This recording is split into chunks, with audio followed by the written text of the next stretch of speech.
السلام علیکم۔ الحمدللہ نحمدہ ونستعینہ ونستغفرہ ونؤمن بہ ونتوکل علیہ ونعوذ باللہ من شرور انفسنا ومن سیئات اعمالنا من یہدہ اللہ فلا مضل لہ ومن یضللہ فلا ہادی لہ واشہد ان لا الہ الا اللہ وحدہ لا شریک لہ واشہد ان محمدا عبدہ ورسولہ اما بعد فقد قال اللہ سبحانہ وتعالی فی کلامہ المجید اعوذ باللہ من الشیطان الرجیم بسم اللہ الرحمن الرحیم یسألونک عن الأہلة قل هي مواقیت للناس والحج فقال النبی صلی اللہ علیہ وسلم وليس البر بأن تأتوا البيوت من ظهورها ولكن البر من اتقى وأتوا البيوت من أبوابها آمنت بالله صدق الله العلي العظيم وصدق رسوله النبي الكريم۔ پچھلے رکوع میں ہم نے ایمان کے بغیر نیکی کا کوئی تصور نہیں اس پر بات کی تھی۔ قصاص میں برابری کے حکم پر بات کی گئی، وصیت کی فرضیت کے اوپر بات کی گئی، پھر روزے کی فرضیت پچھلے رکوع میں ڈسکس کی گئی، رمضان کے مہینے میں قرآن مجید کا نزول اس کو ہم نے پریویس رکوع میں یا 2 رکوعوں میں ڈسکس کیا، اور اللہ تعالیٰ بندوں کے بے انتہا قریب ہیں اس بارے میں بات کی گئی، اس کے پکارے ہیں اللہ تعالیٰ بالکل بہت قریب ہیں۔ ناحق مال کھانا، ناحق کسی کو پھنسوانا، اس کے بارے میں بھی بات کی گئی۔ تو آج انشاءاللہ اگلا رکوع شروع کریں گے۔ یسألونک عن الأہلة قل هی مواقیت للناس والحج وليس البر بأن تأتوا البيوت من ظهورها ولكن البر من اتقى وأتوا البيوت من أبوابها واتقوا الله لعلكم تفلحون۔ اے نبی صلی اللہ علیہ وسلم، لوگ آپ سے ہلال پہلی تاریخ کے چاند کے متعلق دریافت کرتے ہیں۔ آپ صلی اللہ علیہ وسلم فرما دیجئے یہ لوگوں کے دینی اور دنیاوی کاموں اور حج کے اوقات کی نشانیاں ہیں، اور یہ کوئی نیکی کا کام نہیں کہ تم گھروں میں پیچھے کی طرف سے داخل ہو، لیکن حقیقت میں نیکی اس شخص کی ہے جو تقوی اختیار کرے اور گھروں میں ان کے دروازوں سے داخل ہو، اور اللہ سبحانہ و تعالیٰ سے ڈرو تاکہ تم کامیابی حاصل کرو۔ لوگوں نے نبی کریم صلی اللہ علیہ وسلم سے چاند کے بارے میں سوال کیا، تو نبی کریم صلی اللہ علیہ وسلم نے بتایا کہ یہ چاند علامات زندگی ہیں، مطلب جیسے اس سے پتہ چلتا ہے کہ کون سے مہینے ہیں، کیا چیز کیسے چل رہی ہے۔ تو پہلی چیز تو یہ ہے۔ اچھا، پہلے کے دور میں نا الٹی سیدھی رسومات بہت زیادہ تھیں، چاند کو لے کر کے بھی، سورج ستاروں ان ساروں کے اوپر رسومات، مہینوں کی گنتی کا سلسلہ، دنوں کی گنتی کا سلسلہ ہے، تو سالوں سے، بہت سالوں سے چلا آ رہا ہے نا۔ تو 2 نظام ہیں بڑے، ایک شمسی ایک قمری۔ شمسی میں گنتی کرنا مشکل ہے، اس لیے حساب کتاب آنا چاہیے، اور بہت زیادہ، یعنی اگر روز روز ایک ہی سورج دیکھنا ہے تو جیسے کہ ایک ہی ہوتا ہے، سردیوں میں بس تھوڑا سا ایک طرف سے ڈھل جاتا ہے، ورنہ وہ پورا ہی ہوتا ہے نا روز۔ تو مہینوں کا اندازہ لگانا اس سے مشکل ہے، حساب کتاب اور باقی نظام پورا ساتھ چاہیے۔ چاند سے حساب لگانا آسان ہے، پتلا ہو جاتا ہے، چھوٹا ہوتا جاتا ہے، ایسا مطلب مہینہ ختم ہو رہا ہے، دوبارہ نظر آ جاتا ہے مہینہ شروع ہو رہا ہے۔ تو دین اسلام جو ہے وہ قمری یعنی چاند کے نظام کو مانتا ہے اور اس کو فالو کرتا ہے۔ اس کے بہت سارے فوائد ہیں، جیسے میں نے بتایا یہ آسان ہے۔ اب دیگر مذاہب میں بھی عبادتیں ہیں، روزے ہیں، ان کے روزوں کے ساتھ ساتھ عیدیں ہیں اور ساری چیزیں۔ اب فرض کریں کہ جو شمسی نظام کے اوپر چلتے ہیں وہ، ان کی اگر عید گرمیوں میں ہے تو بس گرمیوں میں ہی ہے ساری زندگی، جبکہ ہمیں الحمدللہ سال کے پورے 12 مہینے کا مزہ مل جاتا ہے۔ روزے کبھی کسی نے گرمیوں میں بھی رکھے ہوں گے اور ہوتے ہوتے اس کو سردیوں کے بھی ملیں گے۔ تو جس نے بڑی زندگی پائی تو وہ تو ایک آدھ پھیرا اس کا پورا لگ جاتا ہے کہ بھائی گرمیوں کے روزے بھی رکھ کے دیکھ لیے کیسے ہوتے ہیں، سردیوں کے بھی رکھ کے دیکھ لیے۔ حالانکہ ویسے تو نوافل رکھنے ہی چاہیے اور دونوں میں دیکھنا چاہیے، لیکن عیدیں بھی اسی طرح سے اور باقی سارے معمولات بھی اسی طرح سے ایک موقع مل جاتا ہے۔ تو بہرحال دونوں نظام ہیں، اور پھر اس وقت بتایا گیا کہ اس سے حج کے مہینے کا پتہ چلتا ہے، نہیں بیسکلی تمام مہینوں کا پتہ چلتا ہے، اس مہینے کا پتہ چلتا ہے، اس مہینے کا پتہ چلتا ہے، یہ چیز اس سے بتائی گئی۔ اچھا دوسری چیز اس میں تھی کہ اپنے گھروں میں پیچھے کے راستوں سے داخل نہ ہو۔ عجیب و غریب رسمیں عرب میں تھیں۔ اس میں کیا تھا، جیسے اگر کوئی بندہ سفر سے آتا تو بجائے صحیح دروازے سے آنے کے وہ گھر کے پیچھے کے راستے سے آتا، اس کو نیکی سمجھتے، یہ اس کو طریقہ کار ہی سمجھتے، یہی طریقہ کار ہے۔ اچھا احرام باندھ لیتے تو اس دور میں کسی وجہ سے واپس آنا پڑ گیا تو دروازے سے اندر سے داخل نہیں ہوں گے۔ آج کے دور میں بھی ایسی رسومات انا للہ و انا الیہ راجعون ہم لوگوں میں کہیں سے آ گئی ہیں موجود۔ جیسے فار ایگزامپل کہ چاند کی بڑھتی ہوئی تاریخیں ہوں گی تو نکاح ہوگا، فلانے مہینے میں نہیں ہوگا، جس کی کوئی حقیقت اصل نہیں ہے۔ بلی کے کاٹ گئی تو کیا ہوگا، الو سے پتہ نہیں کیا ہوگا، یہ ساری الٹی۔ دین اسلام سے ان رسومات کا کوئی تعلق نہیں، سادہ اسٹریٹ فارورڈ دین ہے۔ تو جیسے اس میں بھی اسٹریٹ فارورڈ طریقے سے بتایا گیا کہ بھائی گھر واپس آیا تو دروازے سے داخل ہو، اور کوئی طریقہ نہیں ہے دوسرا۔ سفر سے واپس آئے دروازے سے داخل ہو، یہی نیکی ہے۔ وہ لوگ یہ سارے کام آج بھی ہم کیا سمجھتے ہیں، کوئی بندہ بلی کے کاٹنے کیا ہوتا ہے، کالی بلی گزر جائے تو پتہ نہیں کہ آج کا دن ایسا ہوگا یا ویسا ہوگا، یہ کوئی اس طرح کی چکر ہے نا۔ اللہ تعالیٰ رحم فرمائے۔ اخباروں میں ہاروسکوپ آتا ہے نا، ہاروسکوپ بیسکلی کیا ہے، تاروں سے سمجھنا ہے نا، کہ ٹورس اور یہ سارے جو ہیں سارے ستارے ہیں نا، تو ذرا سا تھوڑی دیر کے لیے سوچیں، تو اللہ تعالیٰ معاف فرمائے، یہ تو کفر ہے۔ انا للہ و انا الیہ راجعون، اس نیت سے اس کو پڑھ لینا کہ ہاں بھائی یہ اس میں صحیح لکھا ہوا ہے، یہ اس سے کچھ ملتا جلتا ہوگا، تو یہ ساری چیزوں کی اجازت نہیں ہے، ایسی کسی رسوم کی اجازت نہیں ہے۔ تو اس میں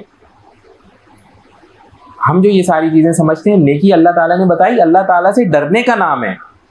کیا کہا اللہ تعالیٰ یہاں کے اوپر، کیا ہے، جو تقوی اختیار کرے اور گھروں میں ان کے دروازوں سے داخل ہو اور اللہ سبحانہ تعالیٰ سے ڈرتا رہے تو یہ کامیابی حاصل کرنے والا ہے۔ تو صحیح فوکس رہنا ہے زندگی میں، الٹے سیدھے کاموں میں یا الٹے سیدھے راستے نہیں گھوم کے نکالنے۔ جو ریئل سینس میں نیکی ہے وہ نیکی ہے۔ اب ریئل سینس میں نیکی کیا ہے، نیک کام، کسی کو اچھائی کی ترغیب دینا، کسی کو برائی سے روکنا، اللہ کی راہ میں مال خرچ کرنا، عبادات جتنا فرض ہے اتنی پوری کرنا۔ تو ان چیزوں کے بارے میں اس کے اوپر ذکر شروع ہوا۔ وَقَاتِلُوا فِي سَبِيلِ اللَّهِ وَقَاتِلُوا فِي سَبِيلِ اللَّهِ الَّذِينَ يُقَاتِلُونَكُمْ وَلَا تَعْتَدُوا إِنَّ اللَّهَ لَا يُحِبُّ الْمُعْتَدِينَ۔ اور اللہ سبحانہ تعالیٰ کی راہ میں ان سے لڑو جو تم سے لڑتے ہیں، اور حد سے نہ بڑھو، بے شک اللہ سبحانہ تعالیٰ حد سے بڑھنے والوں کو پسند نہیں کرتے۔ سورہ بقرہ میں ہم چل رہے ہیں، یہ پہلی بار حکم ہوا ہے، اللہ تعالیٰ نے کہا لڑو، ابھی سے پہلے تک کہیں کوئی حکم نہیں۔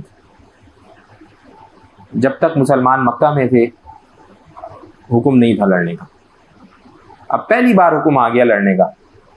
اور کن سے لڑنے کا حکم آیا؟ ان سے جو تم سے لڑتے ہیں،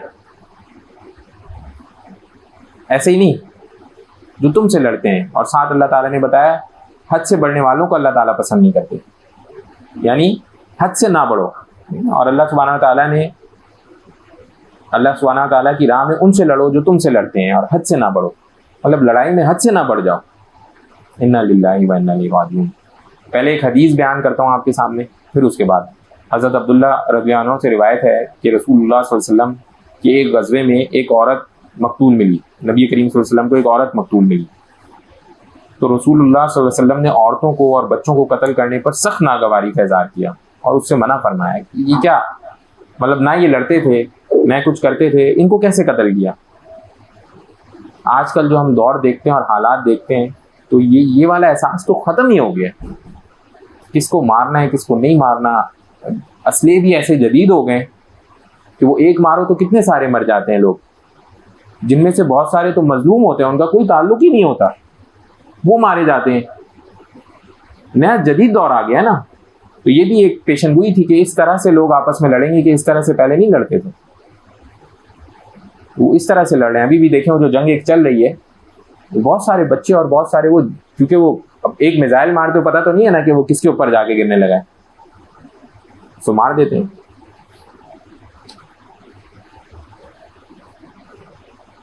اس میں ایک اور بات ہے جو بہت اہم ہے، وہ کیا ہے کہ مسلمانوں کو ان سے لڑنے کا حکم ہوا جو خود پہلے لڑنے کے لیے تشریف لے آتے ہیں.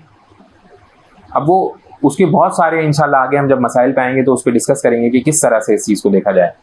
وَاقْتُلُوهُمْ حَيْثُ ثَقِفْتُمُوهُمْ وَأَخْرِجُوهُمْ مِنْ حَيْثُ أَخْرَجُوكُمْ وَالْفِتْنَةُ أَشَدُّ مِنَ الْقَتْلِ وَلَا تُقَاتِلُوهُمْ عِنْدَ الْمَسْجِدِ الْحَرَامِ حَتَّى يُقَاتِلُوكُمْ فِيهِ فَإِنْ قَاتَلُوكُمْ فَاقْتُلُوهُمْ كَذَلِكَ جَزَاءُ الْكَافِرِينَ. اور دوران جہاد کافروں کو جہاں پاؤ قتل کرو اور انہیں وہاں سے نکال دو جہاں سے انہوں نے تمہیں نکالا تھا. اور فتنہ قتل سے زیادہ شدید ہوتا ہے، اور مسجد حرام کے پاس ان سے نہ لڑو جب تک وہ تم سے وہاں نہ لڑیں، اور اگر وہ تم سے لڑیں تو انہیں قتل کرو. کافروں کی یہی سزا ہے. تو یہ والا جو واقعہ، یہ آیت سورہ بقرہ میں جو آئی نازل ہوئی صلح حدیبیہ کے بعد والے سال کی ہے. تھوڑا سا اس کے بارے میں بیک گراؤنڈ پتہ ہونا ضروری ہے، کیونکہ اس آیت میں باقاعدہ حکم ہوا کہ ان کو جہاں پاؤ قتل کرو.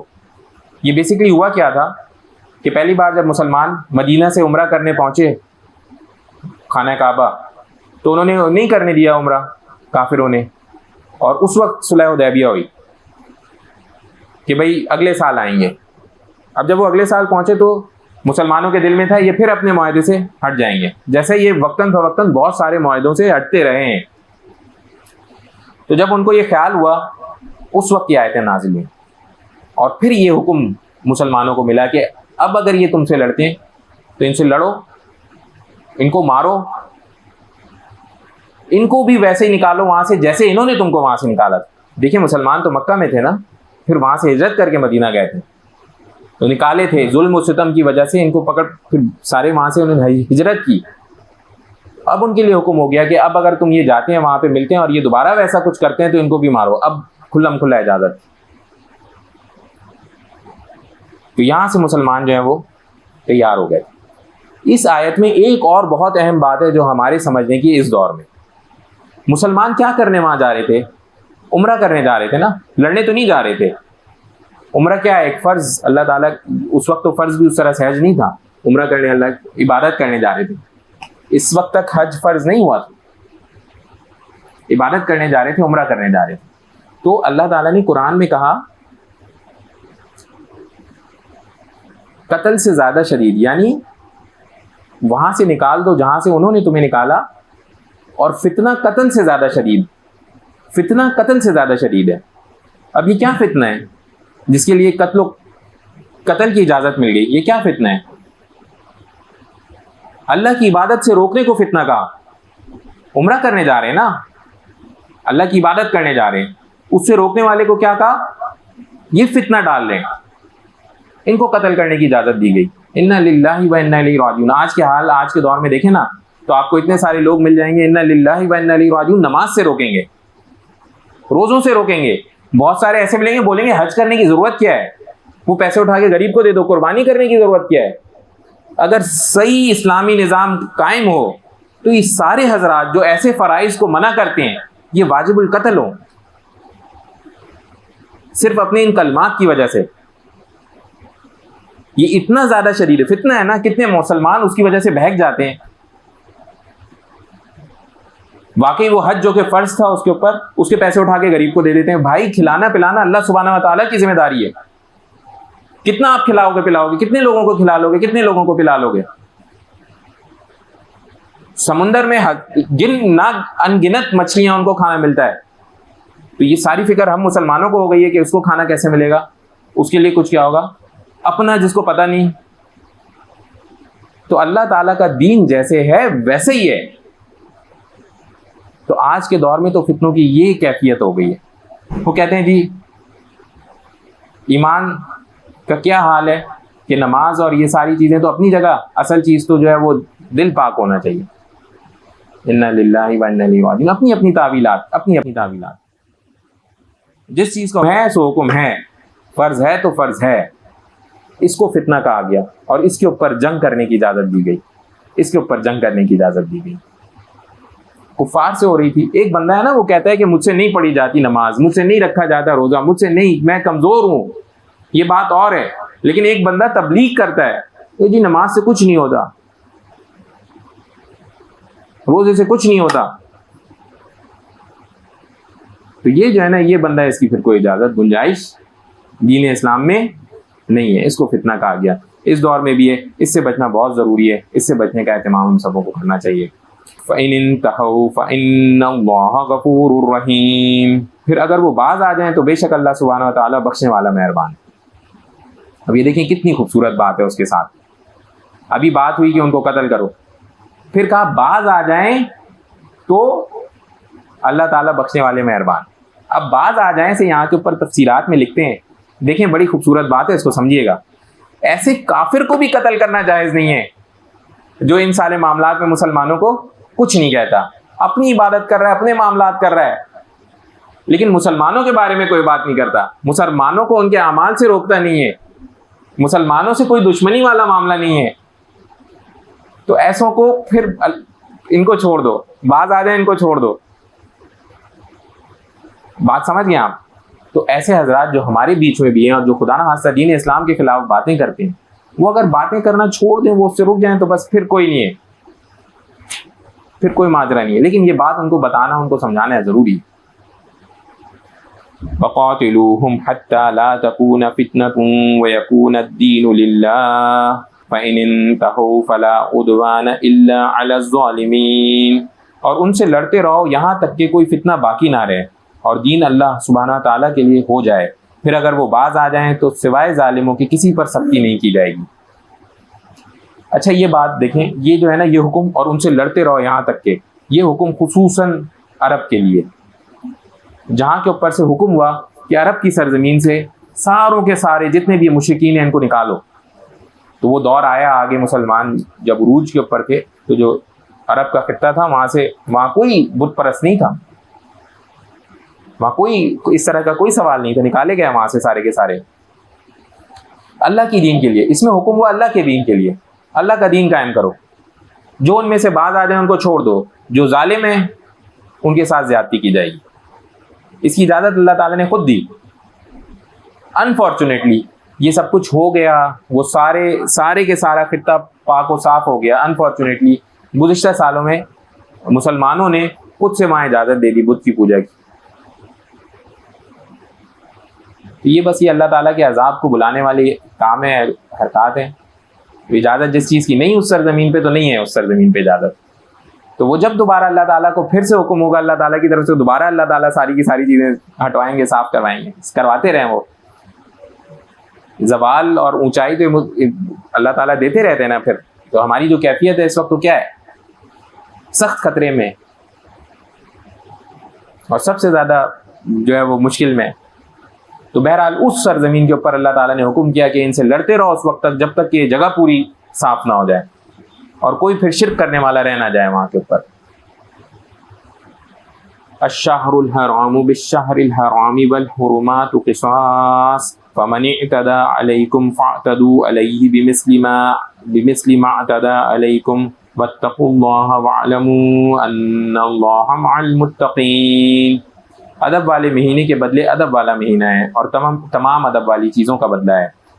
تو جو تم پر زیادتی کرے اس پر اتنی زیادتی کرو جتنی اس نے تم پر زیادتی کی ہو, اور اللہ سبحانہ تعالیٰ سے ڈرتے رہو, اور جان رکھو کہ اللہ سبحانہ تعالیٰ ڈرنے والوں کے ساتھ ہیں.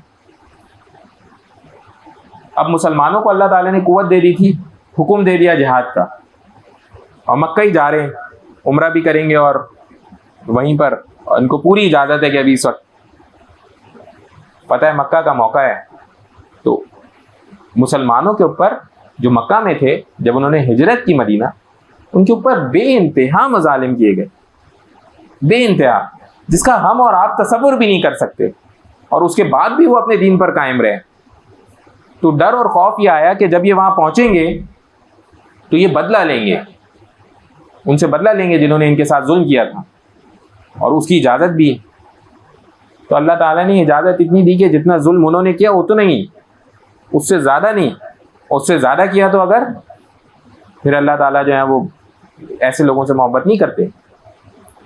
تو صرف ایک چھوٹی سی اگر ہم اگزامپل لے لیں نا, حضرت بلال رضی اللہ عنہ کی، تو ان کا جو مالک تھا یعنی وہ غلام تھے جن کے، تو وہ ان کو تپتی ہوئی دھوپ میں، مکہ کی اگر گرمی دیکھیں آپ وہاں کے اوپر، مطلب کوئی یہاں اسلام آباد وغیرہ کی گرمی سے اس کا کوئی نہیں کمپیئر کیا جا سکتا، اس میں ان کو تپتی ہوئی دھوپ میں اس ریت کے اوپر لٹانا، اور اس وقت یہ اتنا لباس وغیرہ نہیں، ویسے لٹانا، جلتی ہوئی سلاخیں لگانا. تو ایسے بندے کو جب قدرت حاصل ہو جائے گی مالک کے اوپر تو کیا کرے گا؟ تو برابر کرے گا نا ساری چیزیں. پھر ایک موقع کے اوپر ایک آیت اور ہے، اس کا ترجمہ یہ ہے کہ اتنا ہی بدلہ کر، اتنا ہی جتنا ظلم کیا گیا اتنا ہی بدلہ لو، اور اگر معاف کر دو تو یہ تمہارے لیے اچھا. تو معاف کرنے کو پسند کیا گیا. تو پھر مسلمانوں کو یہ ہوا کہ بھائی ہم نے حد سے زیادہ نہیں اس میں تجاوز کرنا، تو جتنا ظلم کیا گیا اتنا. اب مجھے آپ جیسا ایک چیز بتائیں، ایک بندے نے تھپڑ مارا تو دوسرے کو اجازت مل گئی کہ تم بھی تھپڑ مار لو. اب اگر دوسرے نے تھپڑ مارا تو ہو سکتا ہے نا زیادہ زور سے لگ جائے، ہو سکتا ہے نہیں، تو تجاوز ہو گیا. عقل مندی اور بیدری کا تقاضا کیا ہے؟ معاف کر. اللہ تعالیٰ کو بھی پسند ہے، معاف کرنے والے زیادہ پسند ہے. تو بہرحال جس نے جان لے لی تو بدلے میں اب جان ہی لی جائے گی. تو وہاں کے اوپر اب یہ تھپڑ والی اگزامپل نہیں چلے گی. دانت توڑ دیا تو ایک دانت ہی توڑا جائے گا. تو یہ چیز دماغ میں رکھی جائے. وَأَنفِقُوا فِي سَبِيلِ اللَّهِ وَلَا تُلْقُوا بِأَيْدِيكُمْ إِلَى التَّهْلُكَةِ وَأَحْسِنُوا إِنَّ اللَّهَ يُحِبُّ الْمُحْسِنِينَ. اور اللہ سبحانہ وتعالیٰ کی راہ میں خرچ کرو اور اپنے ہاتھوں خود کو ہلاکت میں نہ ڈالو، اور نیکی کرو، بے شک اللہ سبحانہ وتعالیٰ نیکی کرنے والوں سے محبت فرماتے ہیں. ادھر دو چیزوں کا حکم ہوا دوبارہ، اللہ تعالیٰ کی راہ میں مال کو خرچ کرو اور نیکی کرو، اپنی جان کو اپنے ہاتھوں ہلاکت میں نہ ڈالو. بے شک اللہ تعالیٰ محبت کرتے ہیں نیکی کرنے والوں سے. چھوٹی سی آیت، وہی 3-4 باتیں اس کے اندر نکل آتی ہیں. تو اس کو اگر عقل مندی سے سمجھا جائے تو پہلے ایک قصہ اس کے ساتھ جوڑ دیتا ہوں، اور پھر اس کے بعد تفسیری قصہ ہے. وہ اس میں کیا ہوتا ہے کہ جو جہاد کی کیفیت جب مکہ فتح ہو جاتا ہے تو بہت سارے انصار صحابی جو ہیں وہ کہتے ہیں کہ بھائی اب تو مکہ بھی فتح ہو گیا اور ہم نے بہت محنت کی یہاں تک آنے کے لیے، ہم نے اپنا بہت ساری چیزیں چھوڑ دیں، وہ کھیتی باڑی کرتے تھے، ساری چیزیں خراب ہو گئی.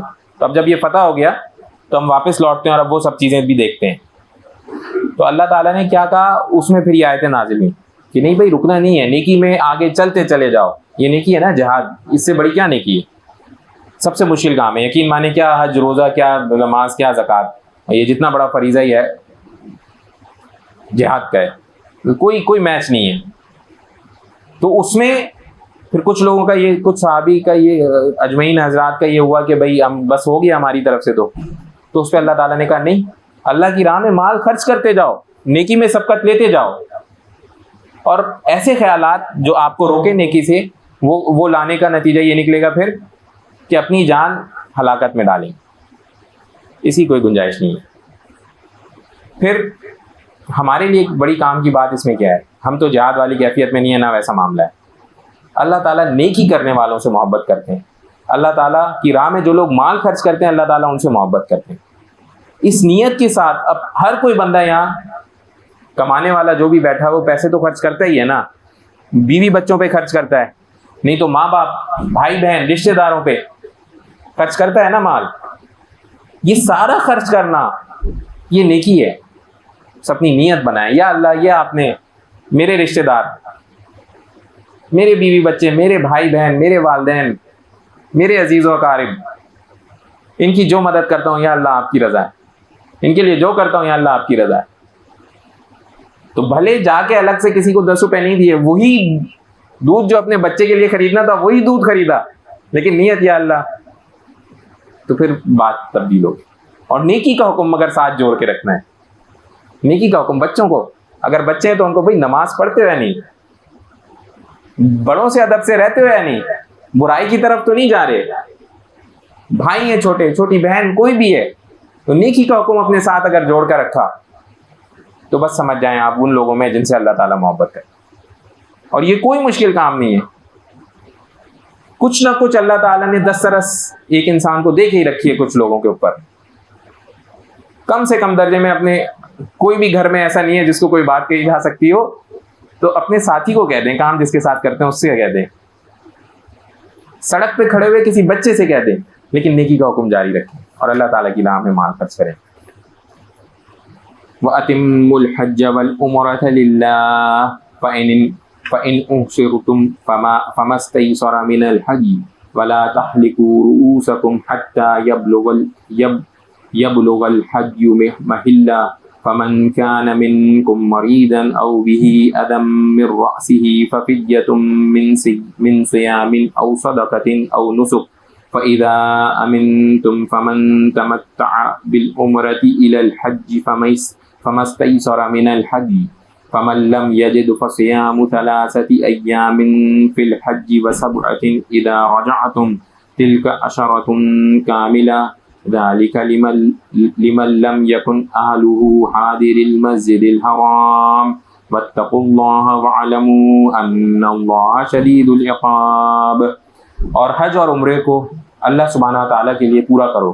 سو اگر تم کو حج یا عمرے سے روک دیا جائے تو جو قربانی تم کو آسانی سے حاصل ہو وہ بھیج دو، اور جب تک قربانی اپنی جگہ پر پہنچ نہ جائے اس وقت تک اپنے سروں کو نہ منڈاؤ. پس جو شخص تم میں سے بیمار ہو یا اس کے سر میں کچھ تکلیف ہو تو وہ اس کے بدلے میں روزے رکھے یا کچھ صدقہ دے یا قربانی کرے. تو جب تم حالت امن میں ہو تو جو شخص حج کے ساتھ عمرہ میں لائے تو وہ ایک قربانی کرے تو جس کو وہ آسانی کے ساتھ کر سکے، اور جو قربانی نہ کر سکے وہ 3 روزے ایام حج میں رکھے اور 7 روزے جب تم لوٹ آؤ.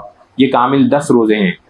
یہ حج تمتع کا حکم ہے اس شخص کے لیے جس کے اہل و عیال مسجد حرام کے رہنے والے نہ ہوں. اور اللہ سبحانہ تعالیٰ سے ڈرتے رہو اور جان لو بے شک اللہ سبحانہ تعالیٰ سخت عذاب دینے والا ہے. یہ یہاں کے اوپر حج فرض ہو گیا. جیسے پچھلے رکوع میں روزے فرض ہو گئے تھے، پچھلی آیتوں میں روزے فرض ہو گئے تھے، اس آیت میں آ کے حج فرض ہوگا. حج اور عمرہ اللہ سبحانہ تعالیٰ کے لیے پورا کرو.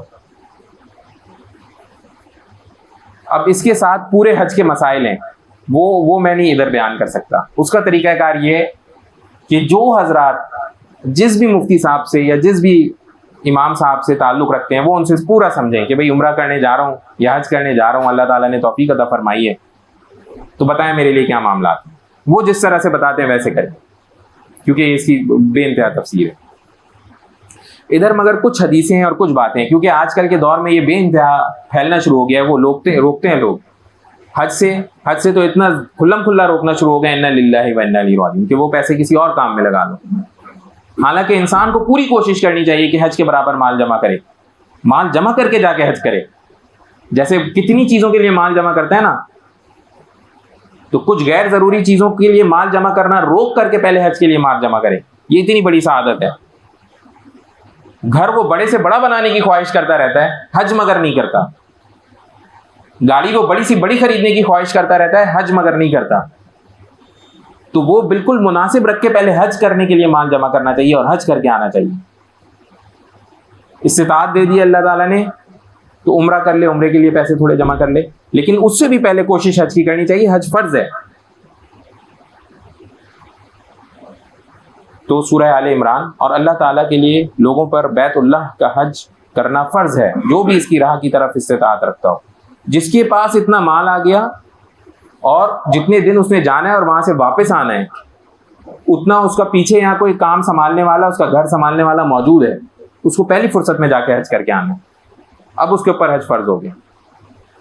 اور حج کی بے انتہا حج اور عمرے کے فوائد ہیں، ثواب ہے. یہ سارا ہم نے اپنے ٹو ڈوز میں کور کیا ہوا ہے. تو انشاءاللہ کبھی کسی موقع پہ اس کو دوبارہ سے ڈسکس کریں گے.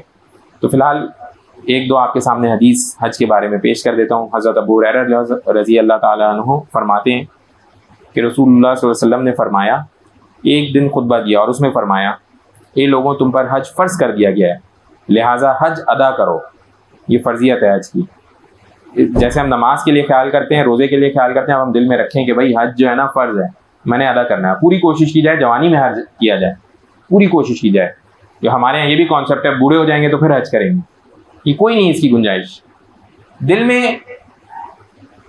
میں اس چیز کا ارادہ کرنا اور اللہ تعالیٰ سے ہر نماز کے بعد ایک دعا مانگنا، یا اللہ مجھے حج کی توفیق عطا فرمائے، اللہ مجھے حج کی توفیق عطا فرمائے. اس کا مطلب یہ بندہ تو پوری کوشش کر رہا ہے، جس دن اللہ تعالیٰ پیسے دیں گے یہ بندہ پہنچ جائے گا. اور یقین مانے اس گھر پہ جب تک اللہ تعالیٰ نہ بلائیں، چاہے کتنے ہی مالدار ہو، وہاں جا نہیں سکتا. اور یہ گواہیں کتنے لوگ کہ مال کی کوئی انتہا نہیں، اس کے باوجود اللہ تعالیٰ کے گھر جانے کی استطاعت نہیں. پھر ایک اور موقع کے اوپر، اس کا صرف یہ میں ایک سب سے بڑی حدیث بیان کر رہا ہوں، ایک بیان کروں گا صرف، باقی کسی اور موقع پہ انشاءاللہ بیان کریں گے کہ اس کی فضیلت ذرا سمجھیں کہ حج کی فضیلت کتنی بڑی ہے. صحیح بخاری کی حدیث ہے، نبی کریم صلی اللہ علیہ وسلم نے فرمایا، ان سے کسی نے پوچھا کہ کون سا کام بہتر ہے؟ آپ صلی اللہ علیہ وسلم نے فرمایا اللہ اور اس کے رسول پر ایمان لانا.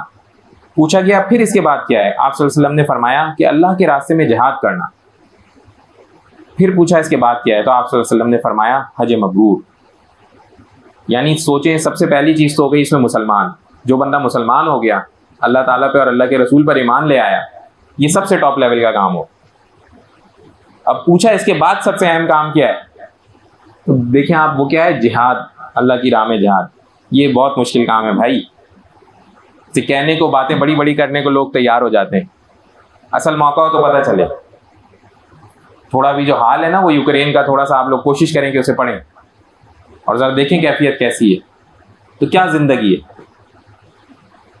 اور پھر اگلی چیز کیا؟ اس کے بعد کیا؟ حج مبرور. تو سوچیں اتنا بڑا ثواب ہے، اتنی بڑی اس کی اہمیت ہے، تو اس کی انشاءاللہ کوشش کریں گے نا انشاءاللہ کہ حج اللہ تعالیٰ ہم سبوں کو توفیق عطا فرمائے انشاءاللہ. تو بس ایک چھوٹی سی دعا کر لیتے ہیں. یا ارحم الراحمین، یا ارحم الراحمین، یا ارحم الراحمین، اللہم صلی علی محمد وعلی آل محمد، اللہم اعنی علی ذکرک و شکرک و حسن عبادتک. یا اللہ خوب اچھا سا قرآن پاک پڑھنے کی، سمجھنے کی، عمل کرنے کی توفیق عطا فرمائے. یا اللہ ماہ رمضان کی خوب اچھی تیاری کی توفیق عطا فرمائے. یا اللہ ہم سبوں کو اپنے گھر کا دیدار عطا فرمائے. یا اللہ ہم سبوں کو حج کی توفیق عطا فرمائے. اللہ بار بار اپنے گھر آنے کی، نبی کریم صلی اللہ علیہ وسلم کے روزے پہ حاضری کی توفیق عطا فرمائے. سمعنا واطعنا غفرانک ربنا و الیک المصیر برحمتک یا ارحم الراحمین.